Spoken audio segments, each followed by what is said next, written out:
प्रश्न में दिया हुआ है एक पाउडर के डिब्बे का आधार वर्गाकार है जिसकी प्रत्येक भुजा 8 मीटर है। तो डिब्बे की ऊंचाई 13 मीटर है। एक अन्य डिब्बा जो कि बेलनाकार है, एक क्या है वर्गाकार है और दूसरा क्या है बेलनाकार है, जिसका जो दिया हुआ है वो 14 सेंटीमीटर क्या है यहाँ पे व्यास दिया हुआ है उसका, और ऊंचाई कितना दिया हुआ है 15। तो किस डिब्बे में पाउडर अधिक हटेगा, तो पाउडर अधिक किस में हटेगा जिसका आयतन ज़्यादा होगा ना, तो उसकी धारिताओं के अंतर भी ज्ञात करें। मतलब कि दोनों में से जो ज़्यादा होगा उसका अंतर भी बोल रहा है बताने। और क्या बोल रहा है यहाँ पे दिया हुआ है डिब्बों की सतहों की मोटाई नगण्य है। मतलब कि यहाँ पे जो डिब्बा है तो ये जो पार्ट है उसका नीचे वाला वो मतलब बोल रहा है नेग्लेक्ट करके चलिए, मतलब नेग्लिजिबल है। तो अब हम यहाँ पे क्या निकालते हैं, इसका जो पहले डिब्बे का निकालेंगे आधार का क्षेत्रफल, दूसरे का भी निकालेंगे वैसे ही, फिर हमको वहाँ से आयतन पता चल जाएगा दोनों का, तो फिर हम वहाँ से निकाल लेंगे। देखिए पहला डिब्बा किस तरीके का है, इस तरीके का है जो आप देख रहे हैं। पहला डिब्बा इस तरीके का है जो कि वर्गाकार है। दूसरा किस तरीके का आएगा, वो जो है बेलनाकार है, इस टाइप का डिब्बा है और नीचे वाला पार्ट यहाँ पे कुछ नहीं दिया हुआ। तो इसमें जो दिया हुआ है जो उसका भुजा वो 8 मीटर का है, 8 मीटर है, और इसका जो हाइट दिया हुआ है ये वाला हाइट वो 13 सेंटीमीटर दिया हुआ है। तो पहले डिब्बा का निकाल लेते हैं यहाँ पे। तो लिखेंगे यहाँ पे पहले डिब्बे का आयतन आधार का क्षेत्रफल गुने ऊंचाई, आधार का क्षेत्रफल गुने ऊंचाई हम लिख सकते हैं यहाँ पे। तो कितना दिया हुआ है यहाँ पे, जो यहाँ दिया हुआ है 8 है, तो क्या होता है यहाँ पे भुजा स्क्वायर, मतलब 8 का स्क्वायर गुने ऊंचाई कितना दिया हुआ है 13 दिया हुआ है। अठी कितना होता है 64 गुने 13 मतलब 832 सेंटीमीटर स्क्वायर। 832 सेंटीमीटर स्क्वायर निकल गया मेरा पहले डिब्बे का। अब दूसरे का आयतन निकालते हैं। तो दूसरे में क्या क्या दिया हुआ है यहाँ पे देख लेते हैं। दूसरा में जो ये इसका व्यास दिया हुआ है, ये व्यास लिखा हुआ है, व्यास जो दिया हुआ है वो 14 सेंटीमीटर है और ऊंचाई है 15 सेंटीमीटर। इसका जो हाइट है दूसरे डिब्बे का वो 15 सेंटीमीटर है जो कि बेलनाकार है। तो यहाँ पे हम लिख लेते हैं D = फिर दूसरे डिब्बे के लिए है, दूसरा डिब्बा का जो व्यास है मतलब D = 14 सेंटीमीटर। इसका त्रिज्या निकाल लेते हैं। R निकालने के लिए हम क्या करेंगे D/2 करेंगे, 14/2 मतलब 7 सेंटीमीटर। 7 सेंटीमीटर इसका क्या आ जाएगा त्रिज्या आ जाएगा। अब क्या लिखेंगे हाइट लिखेंगे इसका H = कितना है 15 सेंटीमीटर। 15 सेंटीमीटर इसका हाइट दिया हुआ। यहीं से हम इसका आयतन निकाल लेते हैं। दूसरे डिब्बे का आयतन यहाँ पे लिखिएगा, दूसरे डिब्बे का आयतन, दूसरे डिब्बे का आयतन ये क्या है बेलनाकार है तो क्या होगा πr² मतलब 22/7 गुने r के जगह क्या दीजिएगा, जो मेरा है 7 मीटर आया है 7 गुने 7, h के जगह 15 गुने 15, 7 से 7 कट जाएगा तो क्या होगा यहाँ पे जो इसके साथ 5 35 गुने 12 कीजिएगा तो ये आएगा आपका 2310 सेंटीमीटर क्यूब। यहाँ पे आ गया ये इसका आयतन निकल गया। तो यहाँ पे जो दूसरा डिब्बा का निकाले हैं ये कितना आया 2310 आया है और पहले डिब्बे का मेरा कितना आया यहाँ पे 832 सेंटीमीटर स्क्वायर आया। तो ज़्यादा क्या है इस दोनों में, ये बड़ा है मतलब बेलनाकार जो डिब्बा होगा उसमें सबसे ज़्यादा आएगा। तो यहाँ पे क्या होगा बेलनाकार डिब्बा जो होगा उसमें सबसे ज़्यादा आएगा। तो एक आंसर ये हो गया। दूसरा क्या बोल रहा है इसके जो है वो किस में ज़्यादा आएगा, दूसरा बोल रहा है कि धारिताओं में अंतर, मतलब इस दोनों में जो अंतर होगा उसको करेंगे। तो क्या करेंगे हम दूसरे डिब्बा में से पहले डिब्बा वाले को माइनस करेंगे यहाँ पे। तो लिखते हैं यहाँ पे धारिता का अंतर कितना दिया हुआ है, एक दिया हुआ है 2310 माइनस 832। इसको यहाँ से आप घटाइएगा तो ये आएगा आपको 1478 सेंटीमीटर क्यूब। ये हो गया आपका आंसर। एक आंसर ये हो गया दूसरा डिब्बा और दूसरा एक आंसर ये हो गया। तो क्वेश्चन नंबर 23 यहाँ पे सॉल्व किए हैं। अब देखते हैं next question number 24। Question number 24 में दिया हुआ है एक बेलनाकार टंकी की धारिता 1660 सेंटीमीटर मीटर क्यूब है। यदि आधार की त्रिज्या 14 मीटर है तो टंकी की गहराई ज्ञात करें और ₹2.80 प्रति वर्ग मीटर की दर से टंकी के आंतरिक वर्ग पृष्ठ को पेंट करवाने का खर्च निकालें। तो यहाँ पे क्या है हमको जो है इस टाइप का टंकी है, टंकी क्या होगा बेलनाकार ही होगा, टंकी बेलनाकार है दिया हुआ है क्वेश्चन में यहाँ पे। और क्या है, धारिता उसका जो दिया हुआ है इस टंकी का, वो दिया हुआ हमको 16 मतलब 61-60 मीटर क्यूब दिया हुआ है। और इसमें इसका जो है हाइट, यही मालूम करना है। हाइट इसलिए मालूम करना है क्योंकि इसका जो गहराई है वही हमको बताना है। तो और त्रिज्या इसका दिया हुआ है 14 मीटर का त्रिज्या है इसका। तो पहले हम क्या निकाल लेंगे, इसका हाइट निकाल लेंगे। हाइट निकल जाएगा तो वहाँ से जो है वो हम वक्र क्षेत्रफल निकाल लेंगे। और वक्र क्षेत्रफल को हम क्या करेंगे, उसका 2 रुपये 80 पैसा से हम जो है ला के जितना आएगा उसको हम वहाँ से मल्टीप्लाई कर देंगे वक्र क्षेत्रफल। तो क्या करेंगे, यहाँ पे हम निकालते हैं। पहले लिखते हैं बेलन की दिया हुआ जो है वो लिख लेते हैं, धारिता इक्वल टू 61-60 मीटर क्यूब दिया हुआ है। और जो मेरा है यहाँ पे आधार की त्रिज्या मतलब आर का वैल्यू दिया हुआ है 14 मीटर दिया हुआ है ये। अब हम क्या करेंगे, हम टंकी की गहराई क्या है एच ले लेते हैं। जो एच इक्वल टू क्या है, एच है ऊंचाई, मतलब ऊंचाई कितना दिया, मतलब ऊंचाई बोल रहे हैं, गहराई जो है वो एच ले लेते हैं। तो अब हम यहाँ पे निकालते हैं इसका जो टंकी की धारिता। धारिता क्या होता है, 2 पाई जो इसका हम आयतन निकालेंगे वो क्या होगा, पाई आर स्क्वायर एच। जो लिया हुआ धारिता वो कितना है 6160 मीटर क्यूब। पाई की जगह क्या लेते हैं 22/7, आर के जगह 14, मतलब 14 गुने 14, एच निकालना ही है तो यहाँ पे काट देंगे 7 दूना 14, यहाँ से कट गया। अब क्या है मेरा लिख लेते हैं कौन कौन एक साइड आता है। यहाँ पे एच निकालना है तो एच इक्वल टू क्या लिख लेंगे 6160 बट्टे जो ऊपर वाला ये नीचे आ जाएगा, मतलब 22 गुने 14 गुने 2 आ गया। तो यहाँ पे आप इसको मल्टीप्लाई कर लीजिएगा तो आएगा 6160 बट्टे 61/6। यहाँ पे इसको काटिएगा, इसको जब 14 दूनी 28, यहाँ से ये कट जाएगा तो ये कितना आएगा, एच का वैल्यू 10 मीटर आ रहा है मेरा। उसका गहराई 10 मीटर क्या निकला है, यहाँ पे जो टंकी का है वो गहराई निकल रहा है।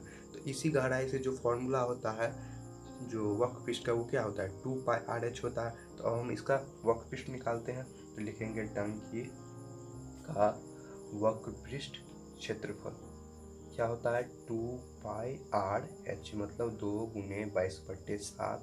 आर का वैल्यू कितना है 14 मीटर गुने 14 गुने एच कितना लाए हैं 10 मीटर यहाँ पे लाए हैं गुने 10। 7 से कटेगा 7 दूना 14, मतलब 22 दूनी 44 दूनी 88, मतलब 880 मीटर स्क्वायर आ गया इसका वक्रपृष्ठ क्षेत्रफल। यही हमको निकालना था वक्रपृष्ठ क्षेत्रफल से। अब हम क्या कर लेंगे, जो है 1 मीटर में खर्च हो रहा है 2 रुपये 80 पैसा पे लिखेंगे, चूँकि 1 मीटर स्क्वायर रंगवाने में मतलब पेंट करवाने में खर्च कितना हो रहा है 2 रुपया 80 पैसा का। तो इसलिए हम कितना निकालेंगे 880 मीटर स्क्वायर रंगवाना है तो क्या करेंगे, इससे मल्टीप्लाई कर देंगे 880 गुने 2 रुपया 80 पैसा। तो कितना आएगा 24-64 रुपये। हाइट बोला था एक निकालने, इसकी ऊंचाई निकालने, तो ऊंचाई के लिए यहाँ पे निकला है 10 मीटर। तो एक आंसर यहाँ पे आपका हो गया 24 के लिए। और दूसरा क्या है यहाँ पे जो उसका हम पैसा निकालें, मतलब 24,464 रुपये आपको लगेगा रंगवाने में खर्च। Question number 24। अब लास्ट क्वेश्चन एक बचा हुआ है। क्वेश्चन नंबर 25 में दिया हुआ है एक लोहे का एक समबेलाकार रोलर है, मतलब 1 मीटर लंबा है और उसका जो मोटाई दिया है वो 9 मीटर है, आंतरिक व्यास 54 सेंटीमीटर है। तो रोलर के भार ज्ञात कीजिए, मतलब 1 सेंटीमीटर क्यूब लोहे का भार मतलब 8 ग्राम है। तो उसका जो वेट होगा वही निकालना है रोलर का। तो देखिए यहाँ पे हम एक रोलर बना लेते हैं। तो इस तरीके से बना लेते हैं कि रोलर नॉर्मली ऐसे ही होता है, देखिए ऐसे बना लिए।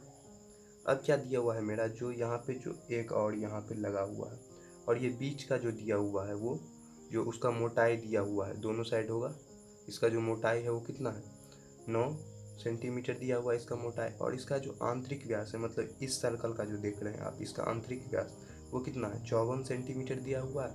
और इसका जो ये है ये वाला जो उसका लंबा है रोलर, मतलब 1 मीटर का ये लंबा है, यहाँ से यहाँ तक लंबा। इसी को आप ऐसे अगर हम बना के दिखाते हैं, देखिए इसी को ऐसे कर दिए तो आपको यहाँ से पता चल गया ये इसका हाइट है, यही मतलब 1 मीटर दिया हुआ।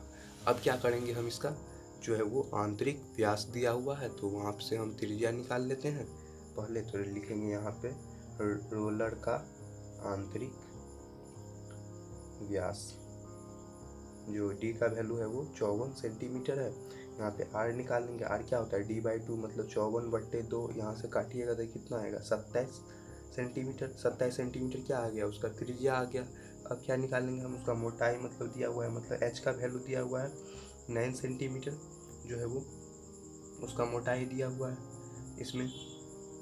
तो अब इसका त्रिज्या, बाहरी त्रिज्या भी निकाल लेते हैं। ये तो भीतरी त्रिज्या था, बाहरी त्रिज्या कितना दिया हुआ है, वो है आपका यहाँ पे 27 लाए हैं, और जो अंदर का होगा और जो बाहर का कितना दिया है मोटाई, वो 9 से हम जोड़ देंगे, मतलब 27 + 9 मतलब 36 सेंटीमीटर आ गया। ये बाहर वाला का, अंदर का बाहर का दोनों का जोड़िएगा तब तो बाहर का त्रिज्या यहाँ पे निकलेगा। तो यहाँ पे आ गया 36 सेंटीमीटर आ गया इसका। अब क्या करेंगे, हम इस लोहे का आयतन निकाल लेंगे। जो बाहरी आयतन होगा में से हम भीतरी आयतन को माइनस कर देंगे। तो यहाँ पे लिखते हैं हम इस लोहे का आयतन, आयतन इक्वल टू बेलन का जो रोलर है उसका क्या होगा, बाहरी आयतन, रोलर का बाहरी आयतन, आयतन माइनस यहाँ पे रोलर का भीतरी आयतन, रोलर का भीतरी आयतन यहाँ पे निकालिएगा तो क्या होगा, एक है पाई। ये क्या हो गया, यहाँ पे जो बड़ा त्रिज्या है तो यहाँ पे क्या हो गया, इसको हम बड़ा आर मान लेते हैं और इसको क्या मान लेते हैं, छोटा आर, क्योंकि इसका वैल्यू कम आया है। तो लिखेंगे यहाँ पे पाई r² h minus pi r² h। यहाँ पे देख लीजिए डिफरेंस, यहाँ पे हम लिखे हैं बड़ा आर, या आर यहाँ पे लिखे हैं छोटा आर, जो दोनों त्रिज्या है उसके लिए, क्योंकि यहाँ पे फिर दिक्कत न हो आपको। तो लिख देंगे पाई के लिए पाई, यहाँ पे दोनों में कॉमन क्या दिख रहा है, पाई दिख रहा है, एच दिख रहा है, तो एच को कॉमन ले लेंगे, बाहर निकाल लेंगे r² माइनस r²। तो यहाँ पे पाई के जगह पे दे देंगे 22/7, एच के जगह पे कितना है 100 है, गुने 100 हो जाएगा। यहाँ पे सॉरी, पाई के जगह बोला है 3.14 लेने के लिए। देखिए इसको यहाँ बनाते हैं तो लिखेंगे पाई के जगह पे हम 3.14 लीजिएगा यहाँ पे, मल्टीप्लाई बाय जो यहाँ पे एच का वैल्यू कितना दिया हुआ है, जो इसका हाइट है 1 मीटर है, तो 1 मीटर को आप सेंटीमीटर में चेंज कीजिएगा तो वो कितना आएगा, 1 गुने 100 मतलब जो आएगा 100 सेंटीमीटर आ जाएगा उसका। तो लिख देंगे यहाँ पे 100, क्योंकि सारा सेंटीमीटर में इसीलिए इसको भी सेंटीमीटर में चेंज किए हम। तो 100 यहाँ पे आ गया 3.14 जो है। तो अब क्या करेंगे, इसको यहाँ से आप इसको जो है बड़ा आर का वैल्यू कितना था, जो है वो 36 दिया हुआ है ना, 36 आया है बड़ा आर का वैल्यू। तो यहाँ पे क्या कीजिएगा 36 का स्क्वायर कर दीजिएगा, माइनस 1 जो आया है वो 27 का स्क्वायर कर लीजिएगा। इसको यहाँ पे घटा लेते हैं तो यहाँ पे इजी आ जाएगा। तो 36 का स्क्वायर कितना होता है 1296, माइनस जो 27 का स्क्वायर कितना होता है 729, माइनस 729 कीजिएगा। तो यहाँ पे इसको मल्टीप्लाई कर लेते हैं तो जो 3.14 को हम 100 से मल्टीप्लाई कर लेंगे तो वो आएगा 314 आ गया। अब यहाँ पे इसको आप यहाँ से घटाइएगा तो ये आएगा, मल्टीप्लाई में ही ला लेते हैं इसको, मतलब 576 यहाँ पे आ गया। तो इसको आप यहाँ पे लाइएगा, इसको गुना कीजिएगा तो ये आएगा 178,038 मीटर, सॉरी क्या है सेंटीमीटर में सारा लाए हैं तो सेंटीमीटर क्यूब। ये आ गया आपका जो है वो आयतन आ गया, लोहे का आयतन। इस लोहे का आयतन बोला था, इसमें क्या किए बाहरी माइनस भीतरी किए, तो वो जो लोहे का जो चदरा लगाएंगे हम उसका हम आयतन निकालेंगे। अब क्या है उसका भार निकाल लेते हैं। तो भार के लिए कितना दिया हो, 1 मीटर सेंटीमीटर क्यूब में 8 ग्राम का भार है लोहे के अंदर। तो अब यहाँ पे इतना से क्या करेंगे, उसको हम मल्टीप्लाई कर देंगे तो लिख देंगे 1 सेंटीमीटर क्यूब लोहे में जो है वो उसका मास जो है मतलब द्रव्यमान वो कितना है 8 ग्राम का है, 8 ग्राम का है। तो क्या कर लेना है इसको हमको, यहाँ पे इससे क्या कर देंगे, यहाँ पे मल्टीप्लाई कर देंगे 8038 लोहे में निकालना है। तो इसको हम मल्टीप्लाई करेंगे 8 से, मल्टीप्लाई बाय 1780 इंटू 38 को 8 से मल्टीप्लाई कीजिएगा तो ये कितना आएगा आपको, ये आएगा 1424 बट्टा यहाँ पे क्या करेंगे 1000 करेंगे यहाँ पे। तो अब क्या करना है 1000 में देखिए यहाँ पे कौन कौन सा आ रहा है, तो 1 2 3 जीरो के बाद आप दशमलव दे दीजिएगा तो वही आंसर आ जाएगा। तो ये आएगा 1424, यहाँ पे 304, यही हो गया आपका आंसर। यही निकालना था कितना केजी का आएगा। तो लगभग इसका जो आंसर होगा वो कितना होगा 1.24 इतना केजी होगा आपका आंसर क्वेश्चन नंबर 25 का।